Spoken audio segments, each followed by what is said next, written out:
আর ওই ওই কূপ পরিষ্কার করলে ওই কূপের মতো ছোট ছোট সাপ বাড়ায়, ওই সাপই লক্ষেন্দ্রের কামড় দেওয়া, মানে এই লক্ষেন্দ্রের মরে গেছিল এই জায়গায়। আসলে এটা বেহুলার নৌকা, উনি স্বামীর বাড়িতে গেছে আবার ওখান থেকে আসছে, এটা সোনার নৌকা। নিশ্ছিদ্র লোহার বাসর ঘর, সবকিছু ঠিকঠাক ছিল, তবু হঠাৎই সুতানুলি সাপ ঢুকে পড়ে সে ঘরে। এক নিমেষেই মৃত্যু গ্রাস করে লক্ষিন্দরকে। কিন্তু তাই বলে থেমে থাকেনি স্ত্রী বেহুলা। স্বামীর প্রাণ ফেরানোর অদম্য আশায়, বুক ভরা ভালোবাসায় সাপে কাটা স্বামীর দেহ নিয়ে কলার ভেলায় ভেসে শুরু হয় এক নারীর অসম্ভব যাত্রা। বাংলা লোকপুরাণের এই কাহিনী সবাই কম বেশি জানে, কিন্তু জানেন কি কোথায় ঘটেছিল এই ঘটনা? আজ কেমন আছে সেই গ্রাম? সিরাজগঞ্জের তাড়াশ উপজেলার বারুহাস ইউনিয়নের বিনসাড়া গ্রাম, লোকমুখে পরিচিত বেহুলা সাপের গ্রাম হিসাবে। এখানে রয়েছে বেহুলার বাড়ি, একটি রহস্যময় জীবন্ত কূপ যার পানি কখনো শুকায় না, আর শোনা যায় মাটির নিচে লুকিয়ে আছে সোনার নৌকা।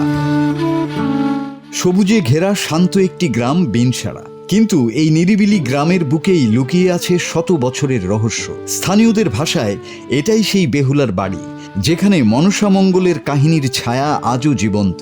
বেহুলা লক্ষিন্দরের কাহিনী বাংলার লোকপুরাণ ও মনসা মঙ্গলের একটি অত্যন্ত জনপ্রিয় ও মর্মান্তিক উপাখ্যান, সবই যেন ইতিহাসের সাক্ষী। অনেকের দাবি এই মাটির নিচেই চাপা পড়ে আছে বেহুলার নৌকা, যে নৌকায় ভাসিয়ে নেওয়া হয়েছিল লক্ষিন্দরের নিথর দেহ। আমরা ছোট থেকে শুনছি আমাদের দাদাকারের কাছ থেকে, বাপেকারের কাছ থেকে, আসলে এটা বেহুলার নৌকা। বেহুলা খুব সতী ছিল, এই নৌকায় করে উনি স্বামীর বাড়িতে গেছে আবার ওখান থেকে আসছে, এটা সোনার নৌকা। নৌকাটা এখানেই ডুবছে, এটা আসলে বাস্তব ঘটনা। বহুদিন পুরাতন বেহুলার স্মৃতি। আমরা ছোট থাকতে দেখছি একটা লোক, বয়স্ক লোক এখানে আসছিল, আইসা এখানে কি আছে এর ভিতরে এইটা খোঁড়ার জন্যে এখানে একটা কূপের মতো খুঁড়তেছিল। তখন ওই লোকে স্বপ্নে দেখাইছে যে তুমি বেহুলার এই স্মৃতিটা নষ্ট না করিয়া তুমি এখান থেকে চলে যাও। তো ওই লোক আবার জেদ করে খোঁড়ার চেষ্টা করছে, তখন ওই লোক এখানে নাক মুখ দিয়ে রক্ত উঠে মারা গেছে। এখানে আসি যাই, অনেকে ছোট ছোট বাচ্চা ছেলে পেলে থেকে মুরব্বী মহিলা মানুষ পর্যন্ত আসে, এখানে এমন কোনো কিছু হয় নাই।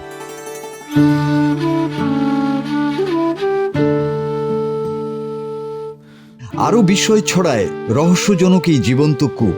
বছরের পর বছর কূপের পানি কখনো শুকায় না, খরা হোক কিংবা গরম, সবসময় একইভাবে পানি থাকে ভরপুর।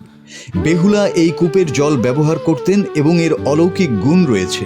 অনেকে বিশ্বাস করেন এটি এমন একটি পবিত্র স্থান যেখানে অলৌকিক কিছু ঘটে। অনেকের বিশ্বাস এই জীবন্ত কূপে মান্যত করলে মনের আশা পূরণ হয় এবং এই কূপের পানি পান করলে যে কোনো ধরনের রোগ থেকে মুক্তি পাওয়া যায়।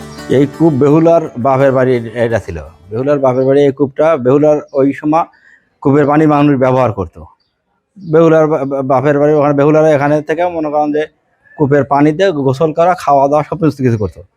এই কূপ এখন বর্তমানে এখানে মান্যত করলে মান্যত পূরণ হয়। কূপ আগে শুকাইতো না, কিন্তু এখন এই ইলিশ চাষের জন্য নিষ্কার ওই আরও 4টা কুয়া আছে, ওই 4টা কুয়া এখন পূরণ হয়ে গেছে, এই জন্য পানি শুকায় গেছে বর্তমানে।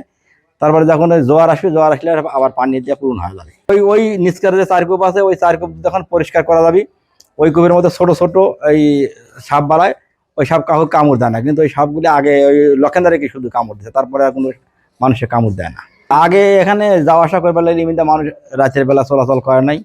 এই গ্রামে অনেক মানুষের সাপের কামড় দেয়, সেই সাপে কামড় দিলে পরে ওজারা আসে, তারা ওই জারি গান গায়া সাপের বিষ না, আমাকে নিজেও সাপে কামড় দিলে পারে, ওটা ওই জারি গান গাওয়ার পরে এই বিষটা মানে নষ্ট করে দেয়। অলৌকিক এই বিশ্বাস ঘিরে প্রতিদিনই ভিড় বাড়ছে দর্শনার্থীদের। কেউ মানত করছেন, কেউ খুঁজছেন রহস্যের উত্তর। বেহুলার কাহিনী, মাটির নিচে সোনার নৌকার গল্প, আর কখনো না শুকানো কূপ, সব মিলিয়ে বিনসাড়া গ্রাম এখন রহস্য আর বিশ্বাসের এক অনন্য জায়গা। তবে এসব দাবির পেছনে বৈজ্ঞানিক কোনো প্রমাণ এখনো মেলেনি। মাসুদ হাসান, বাংলা টিভি।